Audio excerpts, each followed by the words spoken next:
Programa 4, o Departamento de Pessoal, parte 1. Quando você convida amigos para um encontro na sua casa, normalmente é você mesmo quem abre a porta para dar as boas-vindas. No caso de uma empresa, quando um novo funcionário é contratado, é a equipe do departamento pessoal quem dá as boas-vindas. São eles que cuidam de tudo para que o recém-chegado fique à vontade.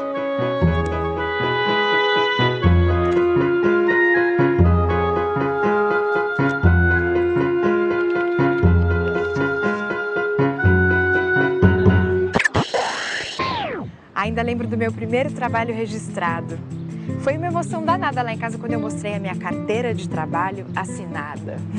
Já faz um tempo isso, foi bem antes de eu me tornar repórter. É bacana lembrar de momentos como esse, mas hoje nós vamos ver como isso acontece na vida de outras pessoas. Estamos em uma das mais importantes concessionárias do setor elétrico. Ela atua nas áreas de geração, comercialização e distribuição de energia elétrica. Essa empresa tem mais de 5.000 funcionários. Mas quem será que cuidou de todas essas contratações?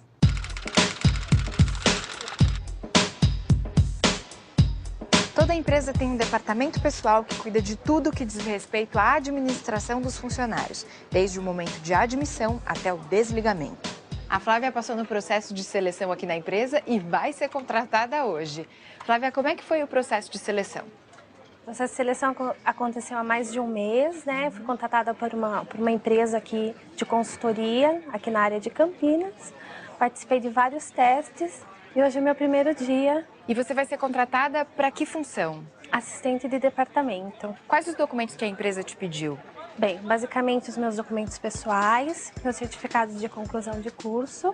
Eles se preocupam muito com a questão de saúde, então tive que providenciar a carteira antitetânica no posto de saúde, exames laboratoriais, eles são bem criteriosos, isso é muito bom. Depois de fazer um exame médico exigido por lei, ela juntou todos os documentos necessários e trouxe aqui para o departamento pessoal para fazer o seu registro.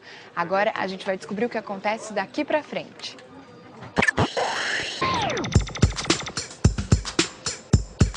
Wagner, depois que o novo funcionário entrega todos os documentos aqui no departamento pessoal, o que acontece? Olha, o que acontece é uma sequência natural de que ele está se incorporando a um grupo de trabalho. Esse grupo de trabalho é formado por profissionais, sejam eles das mais diversas origens possíveis. O importante nesse momento é que ele seja bem-vindo. Como ele comprovou os documentos, nós assinamos o contrato e, simultaneamente, cadastramos ele no nosso sistema informatizado de todos os colaboradores. Portanto, a partir daquele momento, ele passa a fazer parte de um grande banco de dados e ele, então, passa a assinar um outro conjunto de documentos que chamamos de adesão de benefícios.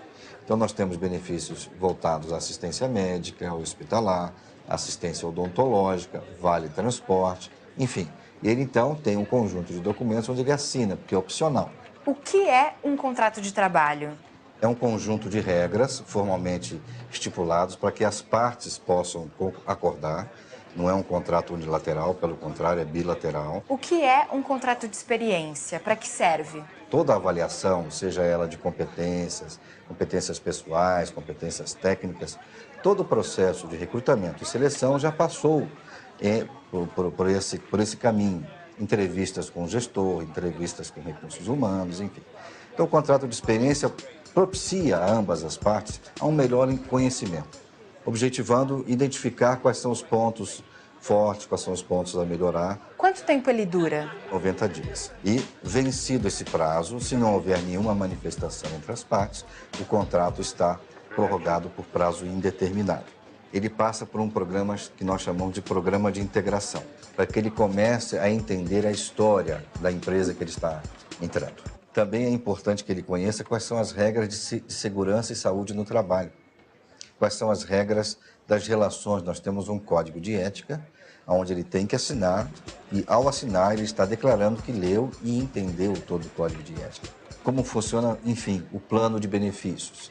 Depois de ele ter conhecido todas essas fases, Aí sim, ele vai para a área onde ele está trabalhando. O gestor vai orientá-lo em como ter os primeiros passos na atividade dele, a conhecer os manuais, as normas, as técnicas, os procedimentos, enfim, o dia a dia que passa a ser uma nova descoberta para ele. Depois que a documentação de admissão está pronta, você viu, o funcionário assina o contrato de trabalho e fica sabendo como as coisas acontecem na casa.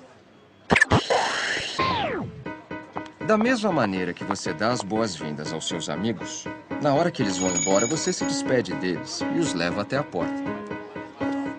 Numa empresa, quando um funcionário pede demissão ou é desligado, também é a equipe do departamento pessoal que cumpre essa formalidade.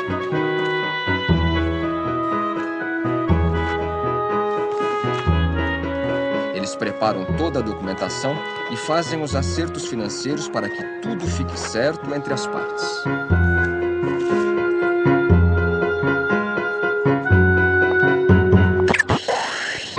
Muita gente, quando pede demissão ou é demitido de uma empresa, sai de forma amigável, recebe o que tem para receber e considera que está tudo certinho. Outros, por acharem que os seus direitos não estão sendo respeitados, entram na Justiça do Trabalho para tentar recuperar esses direitos. Numa vara do trabalho, muitos processos são julgados todos os dias, só que muitos deles poderiam ser evitados. Para entender por que isso acontece, vamos ouvir um especialista no assunto. O processo trabalhista vem a ser aquele conjunto de atos necessários para que o trabalhador que vai até a Justiça do Trabalho tenha reconhecido o seu direito e que o devedor, no caso o ex-empregador ou empregador, seja obrigado a pagar aquelas verbas a que ele tem direito. Há 3 procedimentos básicos que o empregador deve adotar, seja qualquer empregador.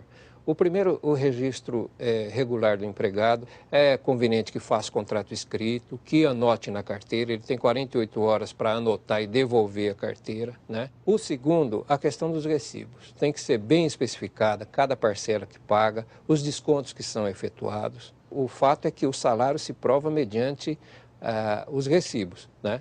E, finalmente, o cartão de ponto. Isso é essencial, né? O controle da jornada tem que ser feito através de cartão de ponto. Se ele tiver mais de 10 empregados, 10 ou mais empregados, o artigo 74 da lei obriga que mantenha o cartão de ponto. Tudo isso pode parecer formalismo, mas não é, é cautela. A lei traz ao empregador uma segurança muito grande. Tomando essas cautelas, inclusive com os recolhimentos previdenciários e o recolhimento do fundo de garantia, é tranquilo, a prova documental tem que ser essa. Aconselhável que o empregador tome essas cautelas, inclusive porque depois é uma bola de neve. Se demora, o prazo é muito longo, ele não tem os recibos, não tem os cartões de ponto, é um risco sempre o processo.